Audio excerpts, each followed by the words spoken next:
At Henson, we're looking forward to the holidays, and that means more time in the kitchen. Now, imagine your trusty kitchen knife had a wobbly handle. You'd be nervous. Well, the same is true in shaving. Most razors on the market today don't support the blades well enough, allowing them to flex and bend. This is a source of razor burn. At Henson, we used our 20 years of aerospace manufacturing to solve this problem, supporting the blade so you can use it confidently. To learn more and to get 100 blades for free, go to hensonshaving.com/holiday.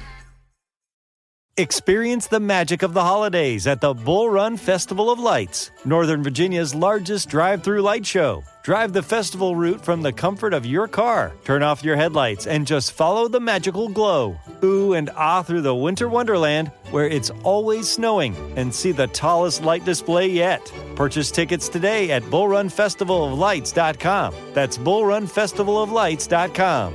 Northern Virginia's largest drive-through light show.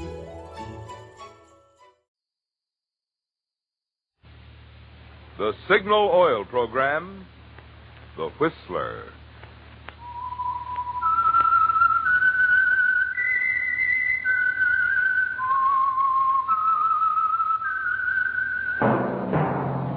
That whistle is your signal for the Signal Oil Program, The Whistler.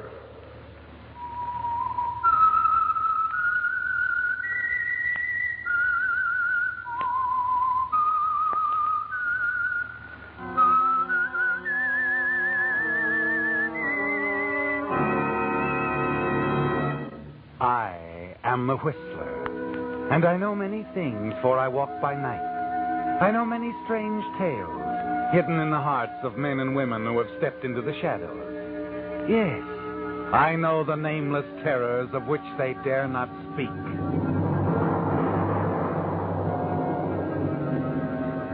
Yes, friends, it's now time for the Signal Oil Program, The Whistler, rated tops in popularity for a longer period of time than any other West Coast program in radio history.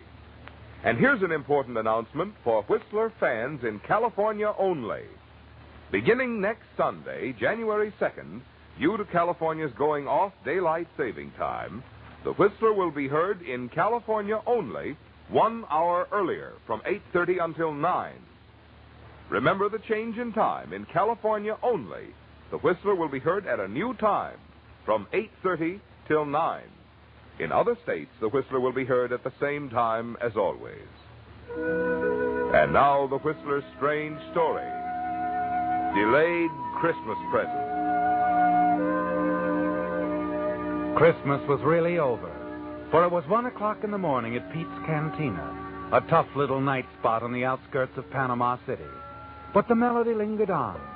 You could hear the chimes of the big church a block away playing Adeste Fidelis. There was practically no business. 4 hostesses, all Americans, were sitting drearily at the far end of the ballroom near the bar. One of them, Mary Winslow, billed as Candy Porter, just sat gazing drearily into space, thinking bitterly of a past from which for a while there had seemed no escape. But for 5 months now, she'd been relatively safe. No one had been around asking any questions. As Candy Porter, blues singer, Mary Winslow had found a kind of security, not a happy security, for she was far away from home. And as the chimes became silent, Mary wondered if it was worthwhile. Her reverie was broken up as she looked up and saw Spanish Pete, the fat, greedy owner of the cantina, approaching her table. Candy, look, there's an American gentleman just came in. He wants to buy you some champagne. Champagne, you hear that? Please, Pete, not tonight. It's Christmas. I'd rather be alone if you don't mind. I do mind. Look. All right. I'll let him spend his money on champagne. Now you're smart, baby. Here he comes. You turn, see the tall, heavy-set American approach. Suddenly you become tense. You recognize the type, don't you? After a year of running away, you've learned to spot his kind in a moment. You fight to remain calm as he reaches your table. Sit down, Mr. Fontaine. Sit down. Sure you don't mind, Miss Porter? Of course not. Thanks. In that case, I guess I will. I'll go get the champagne. I keep him on ice. 11 years old, too. Cigarette, Mr. Fontaine? No, thanks. You don't mind if I do? Of course not. Light? Thanks. Strange, spending Christmas so far away from home. Mm-hmm. How come? Business. Important business. Couldn't it wait? No. This business means a lot to the people I work for. Well, here's what you say, bubble water. From Marseille, 13 years old. You said 11. That was from Le Havre. This is even better. Now I put him back in the ice.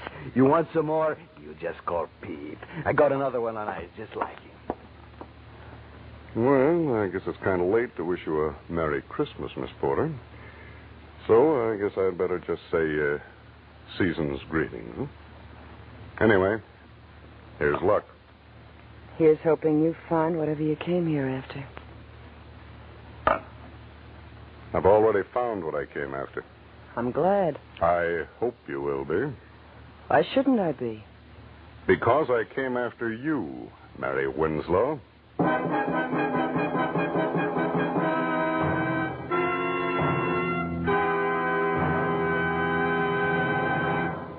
With the prologue of Delayed Christmas Present, the Signal Oil Company brings you another strange story by The Whistler. But now, since this is Christmas weekend, I want to thank you for inviting us of the Whistler cast into your home on this special occasion. During the 6 consecutive years that the Whistler has been broadcast by Signal Oil Company, many of us have had the pleasure of celebrating Christmas with many of you a number of times. And believe me, we feel it a real honor that you consider us a part of your entertainment family. Tonight, on behalf of Signal Oil Company and the independent signal dealers who serve the states of California, Oregon, Washington, Idaho, Nevada, and Arizona, I want to say, we hope that your Christmas has been a merry one. May your new year be filled with peace, prosperity, and the good health with which to enjoy these blessings. And now back to the Whistler.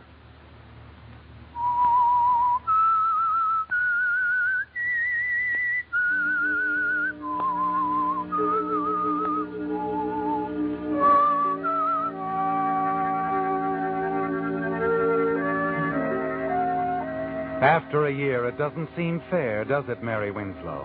After a year of hiding, using one name and then another. After 5 bitter months of singing at Pete's Cantina as Candy Porter, blues singer, this man Fontaine has come to take you back to the States to face the consequences of one horrible night. You're sure he's a detective. He couldn't be anything else. You can't run again. There's no place you could go. You've only one card left.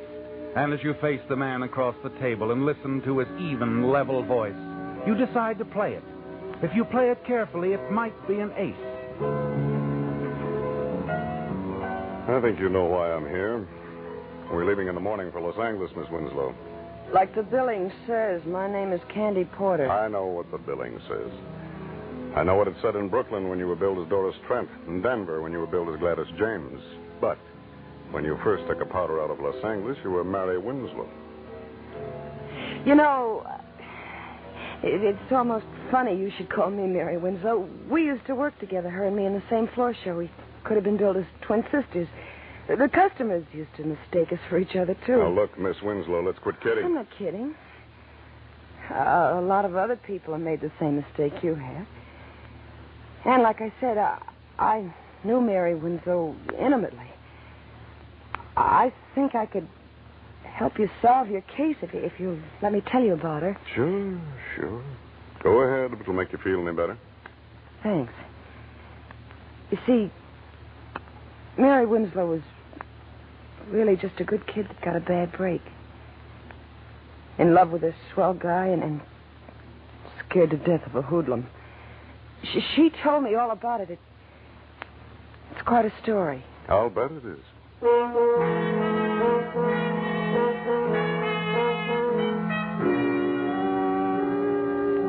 Yes, it was quite a story, wasn't it, Mary? And it all began a year ago Christmas Eve at the Christmas party given by your employers in the pink room of the Swank Wilchester Hotel. You really enjoyed yourself that night, didn't you? And you were quite the hit of the evening. You sang 3 numbers and went over big. Your fellow workers didn't know your many talents. Everyone told you what a fine singer you were. And when you left, you were feeling good. So good you decided to drop into the cocktail lounge, make a phone call, and have a nightcap before going home. Scotch and soda. Mix it. Make mine the same, Bill. Gotcha. I heard you sing tonight. You were terrific. Thanks. What's the matter? Did he stand you up? Who? The guy you were just talking to on the phone. No, I guess he didn't stand you up. Didn't he? And he's on his way here right now. Yep, that's the answer. Lucky guy. Hey, folks. Oh, take it out of here, Bill. Now, look here, Oh, Mr. take it easy. It's practically Christmas. What's the harm of my buying you one drink? Like I said, I like your voice, Miss Winslow. Here's your change. Oh, thanks, Bill. You must be a detective. You know my name and everything. Well, no, not everything. But it wasn't any trick to find out your name. I just asked one of the boys I saw you dancing with. My name's Joe Clark. Oh, I see you've never heard of me. Should I have? A lot of people have. Most of the boys and girls around the night spots know me. Well, then that accounts for my ignorance. You see, I seldom haunt the night spots. Well, you should. With a voice like yours, you could be packing them in a good nightclub. Oh, now I get it. You're a professional talent scout, and you want to get me into the movies. No. I'm a gambler. Shock you? Why should it? Live and let live is my motto. And that's exactly what I'm going to do right now. What? Live my life and let you live yours. Good night, Mr. Clark. My. Just think, tomorrow I can tell all the girls at the office I met a real live gambler. You could tell them all a lot more than that if you believed in your voice as much as I do. Really? Uh-huh. You've heard of Domingos on Sunset out near the ocean? It's an undercover gambling club, isn't It's it? more than a gambling club. It's a swell floor show. A lot of big people go out there, people that count. And they're all intimate friends of yours, I'm sure. Not all, but I know quite a few. Who could push you right to the top with that voice. Oh, that's the oldest line I've ever heard. It's not a line. Yeah, but skip it. Go on home. Listen to the radio. Eat candy. You can have a terrific time. You go to Domingos with me, you can't tell what might happen. You might have to meet a couple of show producers. So play it safe and go home. It may be dull, but you'll always get to work on time. Is that all you have to say? That's all. Nighty-night.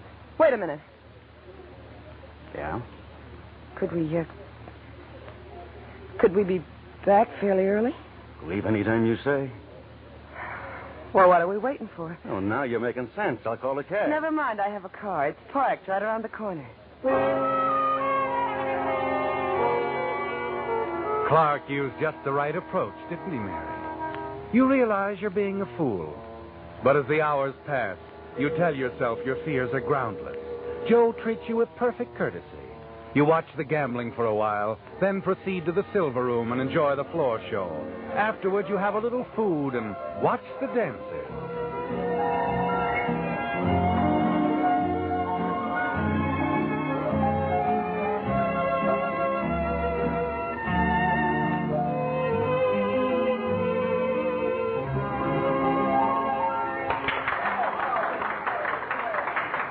Suddenly, you've had enough. Joe, do you mind if we leave now? I said we'd leave any time you said. What hit you? The music? Yeah, I guess that's it. Another guy? Another guy. My fiancé. What happened to him? He's in the Philippines. Research. Oh, chemist? Doctor. Dr. Frank Wilson, M.D.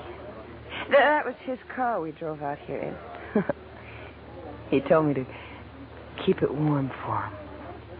Well, too bad. We could have had a lot of fun. Well, shall we go?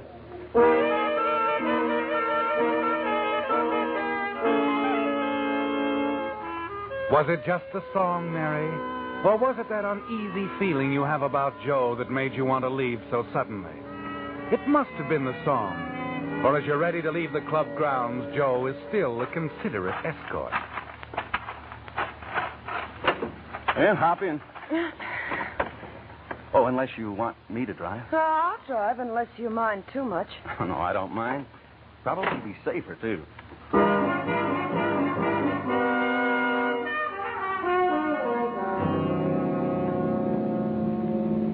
For several miles, Joe says little, seems preoccupied, and you feel relieved when he breaks his rather strange silence. Oh, say, Mary, would you mind stopping for a minute at that drive-in? All of a sudden, I'm getting awful heady. Maybe I can get some aspirin. I doubt it, but we'll give it a try.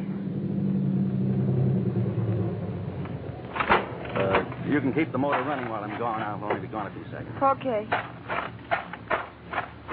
I'm dreaming of a white Christmas.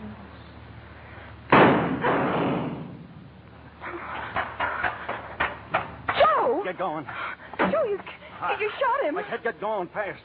There's a gun in your ribs, baby. You just saw what happened to one guy that crossed me.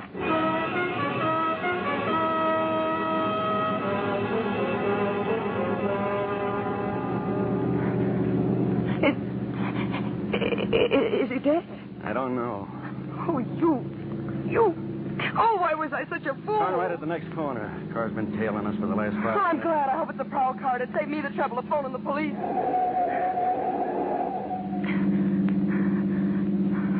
He didn't turn, baby. You shouldn't have said what you did about phoning the cops. You better pull over and park. We got a couple of things to talk over. I said pull over.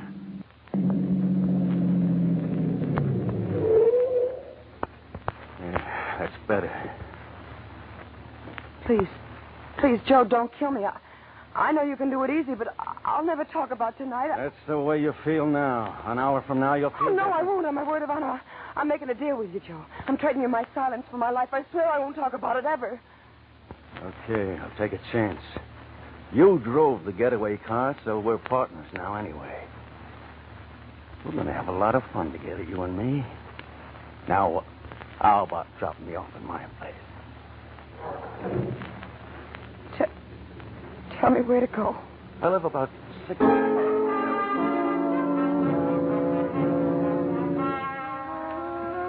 After you drop Joe and you reach your apartment, you're so weak you can hardly stand. Your senses are reeling, your brain is spinning. You practically fall into bed. You try to snatch a little sleep, but sleep is impossible. Finally, at 6 o'clock in the morning, the newspaper is shoved under your apartment door. The headlines sicken you. Drive-in operator shot in hold-up, dies. The subheadings are even worse. Unidentified man and woman seen fleeing from scene of crime in dark green 47 model Chevrolet. Pedestrian believes he can identify both car and woman. There it is, Mary. Hopeless, isn't it? Even if you called the police, your story would sound phony now. It's closing in on you, isn't it, Mary? Yet frightened as you are, you're certain of two things. That you're not going to become further involved with Joe Clark. And you won't allow any unfavorable publicity to fall on your absent fiancé, Dr. Frank Wilson. You were foolish to risk a life of happiness with him, weren't you? For a few moments of excitement with a gambler, a murderer like Joe Clark. But you decide there's only one thing you can do, Mary. Leave town, disappear, and never see Clark again. You dress hurriedly, packing only a few belongings, and then spend Christmas Day and night at the home of a girlfriend. The next morning, you're on an eastbound plane. 3 months later, you're singing in the Golden Lion, a prosperous little nightclub in Brooklyn, New York, where you become a featured performer under the name of Doris Trent. You're a great success under your new name. And then one night you have a visitor. You're sure it's Mr. Vern Shields, London musical comedy producer. Come in. Well, what do you know? Long time no see, Miss Trent. Doris Trent, it says on the program. All right, Joe. Now that you've found me, what's on your mind? You double-crossed me, baby. You're crazy. That's why I left town, so I wouldn't have to talk to anybody. But you could still write, couldn't you? I don't get you. That anonymous note to the police, written just after you left, telling all about that drive-in job. Gave the exact time, my name, where I lived, what I had on, everything. But not a word about the girl with me. Funny, huh? You're the only one that knew all of that, baby. Oh, no, Joe, you're wrong. Believe me, I didn't write any note. Couldn't have been anyone else. 2 days after you left, they picked me up for questioning. Anybody could have written a note like that. Well, one of your enemies might have wanted you out of circulation and tried to frame you. Yeah, maybe, but I doubt it. Joe, I didn't write it. I've kept my bargain with you 100%. There's one way you can convince me. How? Marry me tonight. Marry you? Yeah. That way I'll be sure of you. Wives don't testify against their husbands. Besides, I'll know what you're doing all the time. Oh, Joe, I got to go to my show. Let's talk this over in the morning. Tonight or else. You can run up to Connecticut. But go ahead, do your show. If you've got any ideas about calling in the cops, don't forget you drove the getaway car. And in case anything serious should happen to me, there's a written confession in my pocket telling exactly how you helped me pull the job. How we used your boyfriend's car. How you kept the motor running waiting for me. Your doctor would love reading about that, wouldn't he? No. No, he wouldn't. Then don't get funny. Go ahead and on to your show. I'll wait for you here.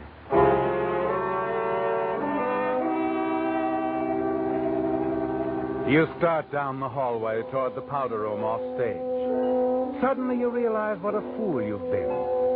But you're not going to keep on being a fool, are you, Mary? Not with that wall telephone just 5 steps ahead of you. Operator. Oh, operator. Get me police headquarters, Better quick. hang up quick, babe, and I mean quick. You should have looked around before you called.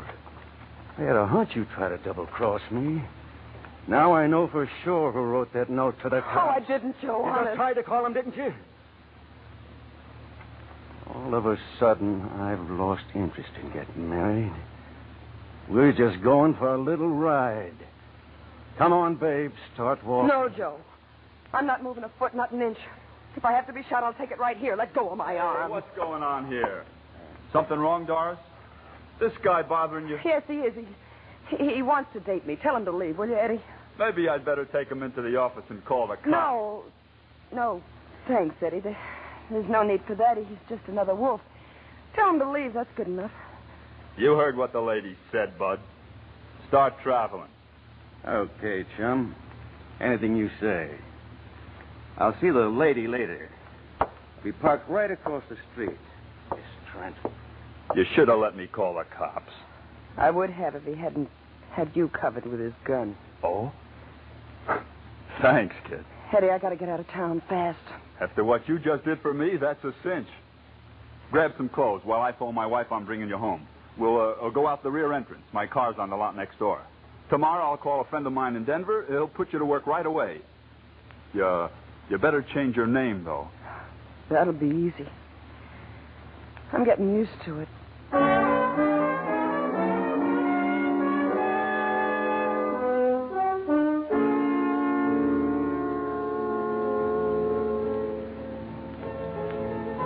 So, Mr. Fontaine, that's where I met Mary Winslow, in Denver at the High Hat Club. Billed as Gladys James. She roomed with me about 2 months, and then she left just like that one night when a waiter told her some guy wanted to interview her for a magazine. That's the last I ever saw of her. That's the end of the story? That's the end. And Mary Winslow told you all this?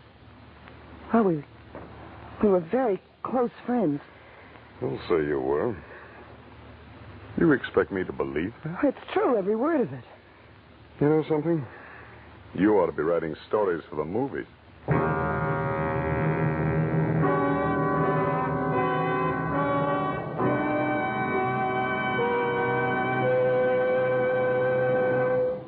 The Whistler will return in just a moment with a strange ending to tonight's story. Now that Christmas shopping is out of the way for another year, most of us are figuring ways to get our badly stretched budgets back into shape, which makes now a mighty appropriate time to talk about Signal, the famous Go Farther gasoline. Mileage, of course, is only one of the reasons that folks who insist on getting the most from each gasoline dollar choose Signal. In addition, they like the superior performance that goes hand in hand with mileage. You see, the only way today's Signal gasoline can give you such good mileage is by helping your motor run more efficiently. And when your motor runs more efficiently, you also enjoy quicker starting, faster pickup, smoother power, the things that make driving more pleasure. So, among your resolutions for the new year, how about resolving to put Signal gasoline to the test in your car? See for yourself why drivers who insist on quality, as well as those with an eye for economy, are both switching to Signal, the famous Go Farther gasoline. And now back to the Whistler. Well, Mary, it looks as though you've lost, doesn't it? That your one card wasn't enough.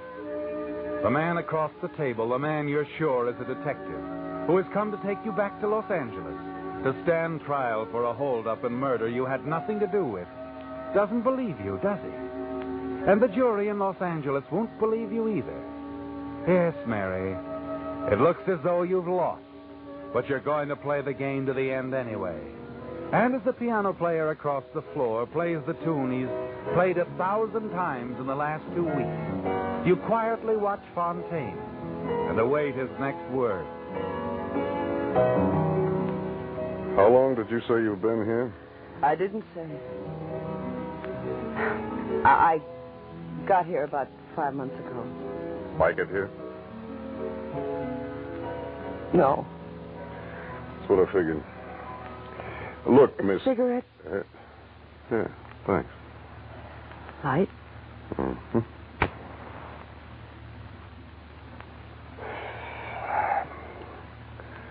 Thanks again, Miss Porter. Did you say Miss Porter? That's what you said your name was, didn't you? That's what the billing says, too, isn't it? Oh, thanks, Mr. Fontaine. Thanks for believing me. There's just one thing I'd like to ask you, Miss. Ask me anything. Knowing Miss Winslow as well as you do you think she might come back to Los Angeles sometime and sort of clear things up? I think she might. Someday.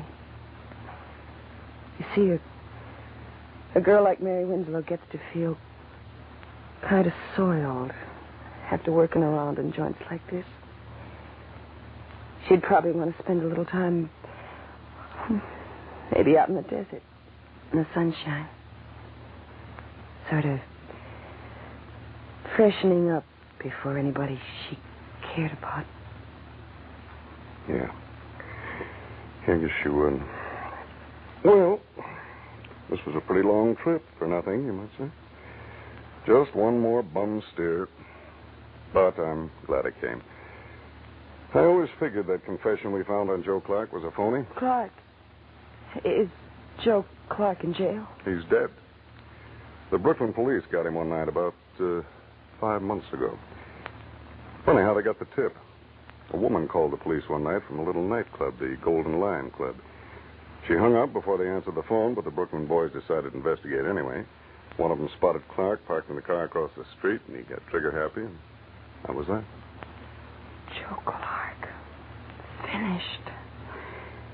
Well, Miss Porter, if you ever run into Mary Winslow... I'll tell her all about the Christmas present I got from a swell cop named Fontaine. I'm not a cop, Miss Porter. You're not? Then who are you? I'm a private investigator, working for a guy named Wilson. Dr. Frank Wilson. Frank Wilson? That's right. He's in love with Mary Winslow. Doesn't care where she's been. Just wants her to come back and marry him. Well, so long, Miss Porter, and Happy New Year. Mr. Fontaine. Yes? Do you think you could arrange for me to go back to the States with you? I guess I could. I was figuring on taking one lady back. Are you going on through to Los Angeles? Not for a while. I'd kind of like to spend a little time in the country somewhere. But I think maybe before next Christmas. Well, I think I'll find Mary Winslow again.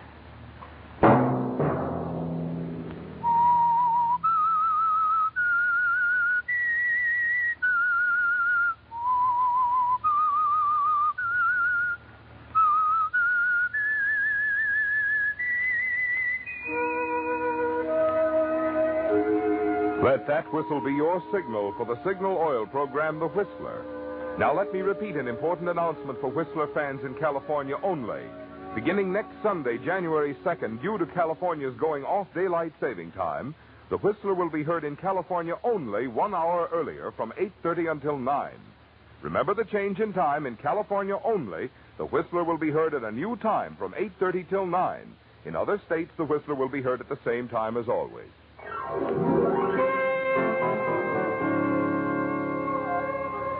Featured in tonight's story were Joan Banks and Jack Petruzzi. The Whistler was produced by George W. Allen and directed by Gordon Hughes, with story by Edward Bloodworth and music by Wilbur Hatch, and was transmitted to our troops overseas by the Armed Forces Radio Service. This is Marvin Miller speaking. This is CBS, the Columbia Broadcasting System.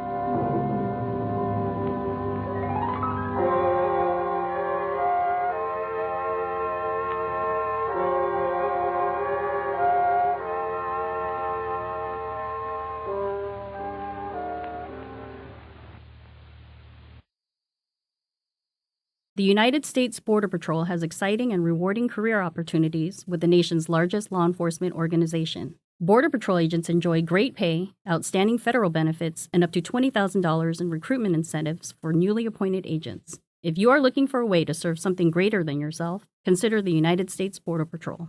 Learn more online at cbp.gov/careers/USBP. That's cbp.gov/careers/USBP.